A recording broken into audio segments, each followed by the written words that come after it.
আসসালামু আলাইকুম। আশা করি সবাই ভালো আছেন। আলহামদুলিল্লাহ, আল্লাহর রহমতে আপনাদের দোয়ায় আমিও ভালো আছি। তো ভাইয়ের মেয়ের বিয়ে কিন্তু হয়ে গেছে, বেশ কয়েকদিনই হয়ে গেছে, আর চলেও আসছি, অনেকদিন হয়ে গেছে ব্যস্ততার কারণে। তারপরে আমি অসুস্থ ছিলাম, আমি সুস্থ হওয়ার পরে আবার আনাস অসুস্থ হয়ে গেল, এই জন্য আর শেয়ারই করা হয় নাই। ঝামেলার পরে ঝামেলা লেগেছিল, আর শেয়ার করার মতো তেমন কোনো ভিডিও আমি করতে পারি নাই, ব্যস্ত ছিলাম যেহেতু নিজের ভাস্তির বিয়ে। তো ভাস্তি আমরা বলি, ভাইজি বলি, আপনারা কি বলেন অবশ্যই কমেন্টে জানাবেন। সেজন্য বারবার ভাইয়ের মেয়েই বলতেছিলাম বোঝানোর ক্ষেত্রে, কোন এলাকায় কি বলেন অবশ্যই জানাবেন। আর সময়টাও বড় কথা না, আমার কেন জানি সবাইকে পেলে আর মোবাইল নিয়ে বসে থাকা সেটা আমার পছন্দ হয় না। আসলে বিয়েতে গিয়ে কতক্ষণ আমার কাছে মোবাইল ছিল তার কোনো ঠিক ঠিকানা নাই, কোথায় মোবাইল, কোথায় আমি ফোনে চার্জ আসছিল কি না আসছিল সেটাও আমি খেয়াল করিনি। সবাইকে নিয়ে আসলে ব্যস্ত ছিলাম, সবাই একসাথে হইলে যে একটা আনন্দ সেটা আমি মোবাইলের জন্য মিস করতে চাই নাই। খুবই এনজয় করছি সবাইকে নিয়ে।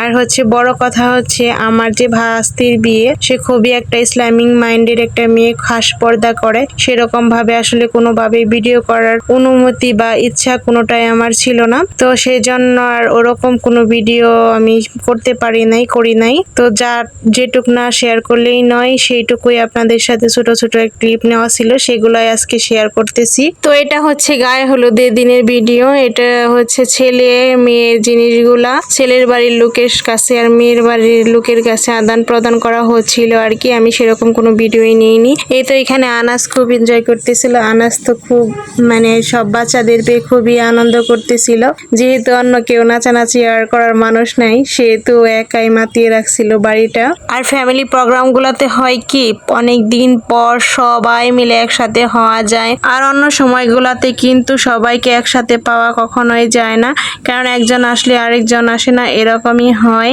আর ফ্যামিলি প্রোগ্রাম গুলাতে সবাইকে একসাথে পাওয়া যায়, সেটার আনন্দ কিন্তু অন্যরকম। এই তো গায়ে হলুদের পর্ব শেষ দিয়ে রাত্রে খাবার খাইতেছিলাম, এখানে বিরিয়ানি রান্না করা হয়েছিল, সেগুলা খেয়ে দিয়ে আবার ওইদিকে গরু খাসি কাটা হইতেছিল, কালকে যেহেতু বিয়ের অনুষ্ঠান, সেগুলো আগে রাত্রে রেডি করে রাখা হইতেছিল, সেগুলো একটু ছোট করে ক্লিপ নিয়ে নিলাম। তারপরে কিন্তু আমি আর কোনো ভিডিও করিনি, সকালে নাস্তা টাস্তা কোনো ভিডিও করা হয় নাই। এখানে দুপুরের জন্য রান্নার প্রিপারেশন নিতেছিল, সেইগুলা একটু ছোট করে ভিডিও করে নিলাম। আসলে যাও একটু ভিডিও করব, যখন একটু ভিডিও করার সুযোগ থাকে বা করার ইচ্ছা থাকে, সে তখন আর মোবাইলই কাছে থাকে না, কারণ দুই ছেলেই মোবাইল দেখে আর কি।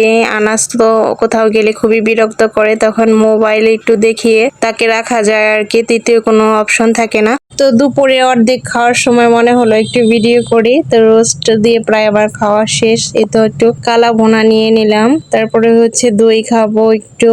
এই তো আমার কিন্তু একটু মনে থাকে না, সবাইকে কাছে পেলে সবকিছু ভুলে যায়। এখন সেই কষ্টের মুহূর্ত, বিদায় মুহূর্ত। তো প্রত্যেকটা মেয়ের জীবনেই কিন্তু এই সময়টা আসে, আর এই সময়টা এতটা কষ্টের সেটা একটা মেয়ে শুধু বুঝবে। তো বিদায় টিদায় দিয়ে দিলাম ভাস্তিকে। আর এটা পরের দিনের ভিডিও, মানে ছেলের বাড়ি বৌভাতের অনুষ্ঠানে আমরা ভাস্তিকে যে আনতে গেছিলাম সেই ভিডিও। তো গেটটাও কিন্তু অনেক সুন্দর করে তারা সাজাইছে, লাইটিং করা হয়েছে, প্যান্ডেলটা অনেক সুন্দর করে সাজাইছে। খাওয়া দাওয়া শেষ করে আমরা একসাথে একটু বসেছিলাম, যেহেতু সবার বিদায়ের একটা প্রিপারেশন নিতেছিল ছেলের বাড়ি থেকে।